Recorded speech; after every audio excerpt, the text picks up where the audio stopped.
ये किसने कहा आपसे आंधी के साथ हूं, ये किसने कहा आपसे आंधी के साथ हूं, मैं गोडसे के दौर में गांधी के साथ हूं।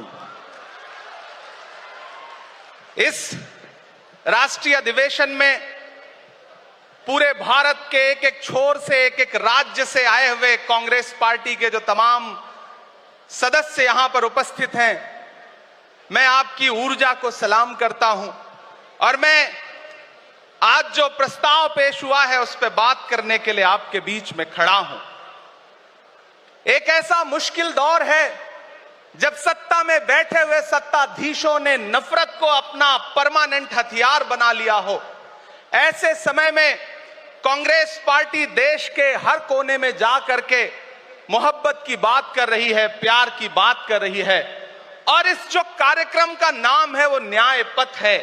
न्याय पथ यानी कि इंसाफ का रास्ता, और उस इंसाफ के रास्ते पर अपने अतीत की विरासत को संभाल करके, संजो करके लेके चलता हुआ एक ऐसा न्याय का योद्धा जिसका नाम राहुल गांधी है, जो हम सब के लिए प्रेरणा का स्रोत है। मैं गुजरात में खड़ा हूं, जो महात्मा गांधी का गुजरात है, जो सरदार वल्लभ भाई पटेल का गुजरात है। तो मैं इस गुजरात में खड़ा होकर के अपने अतीत और अपने वर्तमान को मिलाता हूं तो मैं ये महसूस करता हूं और फख्र से सोचता हूं कि मैं वो हूं, मैं कांग्रेस का अदना सा एक वो सिपाही हूं जिसकी जड़ें जाकर के महात्मा गांधी से मिलती हैं और जिसके कदम जाकर के राहुल गांधी से मिलते हैं। मैं सौभाग्यशाली हूं कि मैं कांग्रेस पार्टी का एक अदना सा सिपाही हूं।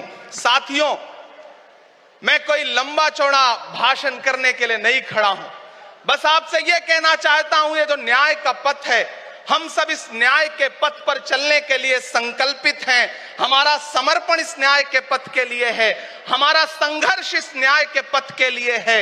मेरे भाई शशि थरूर जी बोल रहे थे, सचिन पायलट जी ने बोला, हमारी बहन गेनी बहन ने बोला, उसके बाद इमरान बोल रहा है। इन चार नामों में ही आप ये पाएंगे कि उत्तर से लेकर के, दक्षिण से लेकर के, गुजरात से लेकर उत्तर प्रदेश तक कांग्रेस यही तो है। कांग्रेस यही तो है, देश को समेटने और एकजुट करने का नाम कांग्रेस है। मुझे याद है कि जब कन्याकुमारी के साहिल पर खड़े होकर के, समंदर के साहिल पर खड़े होकर के हमारे नेता राहुल गांधी जी ने कहा था कि मैं 4000 किलोमीटर चलूंगा, एक नारा लगाऊंगा, नफरत छोड़ो भारत जोड़ो। हम सारे लोग उनके कंधे से कंधा मिला करके, उनके कदम से कदम मिला करके 4000 किलोमीटर चलते रहे। मैंने देखे हैं राहुल गांधी जी के पांव के छाले, मैंने देखा है उनका बहता हुआ पसीना। लेकिन हम आपसे पूछना चाहते हैं और इस स्टेज पर मौजूद कांग्रेस पार्टी के अपने तमाम वरिष्ठ नेताओं से भी ये निवेदन करना चाहते हैं कि जिस पथ पर, जिस इंसाफ के रास्ते पर राहुल गांधी इस मुश्किल वक्त में निकले हैं, हम उस लड़ाई में किस तरह से, कितने जोश के साथ राहुल गांधी जी के साथ खड़े हैं, यही तय करेगा। राहुल जी ने कहा है कि अगला निशाना, अगली जीत, अगला राज्य जहां कांग्रेस पार्टी जीतेगी वो गुजरात होगा। तो याद रखिए कि हार तब होती है जब ठान लिया जाता है,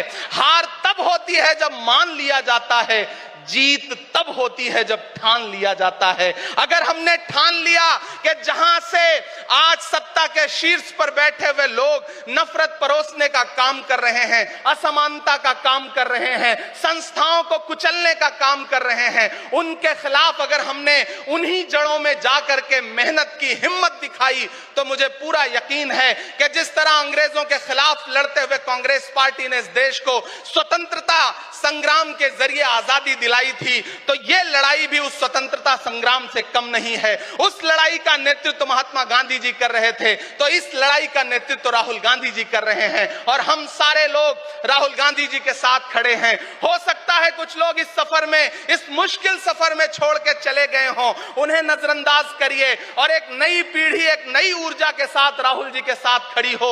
मैं तो कहना चाहता हूं कि कांटे गुल के साथ नहीं चल सकते हैं, बुज़दिल खुल के साथ नहीं चल सकते हैं। रास्ते में जो छोड़ गया उसे जाने दो, सब राहुल के साथ नहीं चल सकते। सकते हैं। आप सारे लोग, हम सारे लोग और इस देश के लाखों लाख करोड़ों करोड़ लोग राहुल गांधी जी के साथ खड़े हैं। और यहां खड़ा होकर के इस देश के पिछड़ों को, आदिवासियों को, दलितों को, अल्पसंख्यकों को मैं सबको भरोसा दिलाते हुए इतना कहना चाहता हूं कि मेरे भाई, कांग्रेस ही है जो आपकी असली लड़ाई लड़ रही है। मुझे वो दिन याद है कि यह सरकार जब एक बिल लेकर के आई तो रात के 3 बजे भी आदरणीय सोनिया गांधी जी राज्यसभा में मौजूद थी इस देश के लिए, इस संविधान के लिए लड़ाई लड़ने के लिए। और राहुल गांधी जी भी लोकसभा में मौजूद थे उससे एक दिन पहले।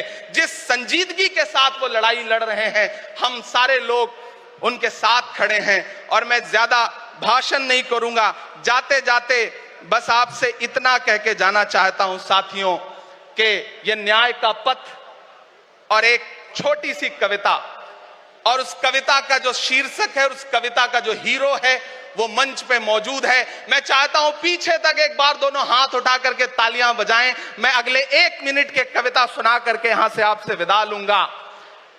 कन्याकुमारी से जो सफर शुरू हुआ था वो अहमदाबाद तक लगातार जारी है और आगे भी जारी रहेगा।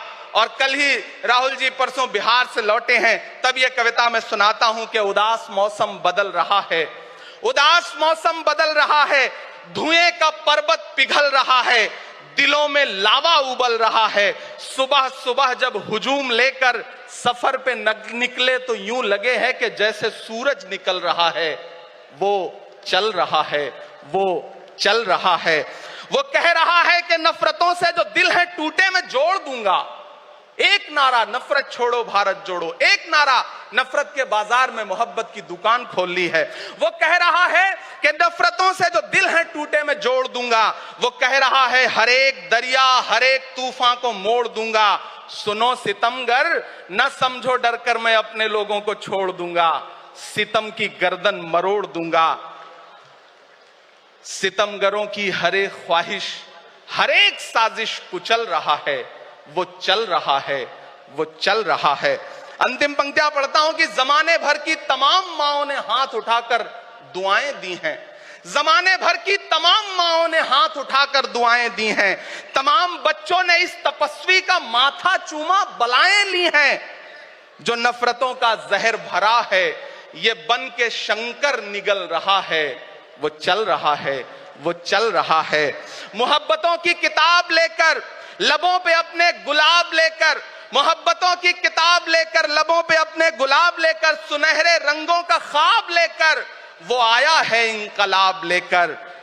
बलाएं रास्ता बदल रही हैं, फजाएं खुशबू में ढल रही हैं। ये नफरतों का निजाम बदले, हिकारतों का कलाम बदले।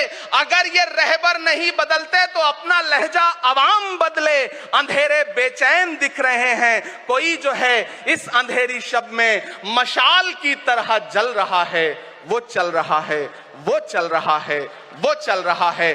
बहुत बहुत आप सबको धन्यवाद दूंगा।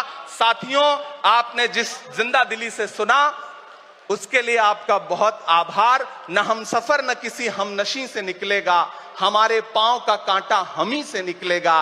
वतन की रेत मुझे एड़ियां रगड़ने दे, मुझे यकीन है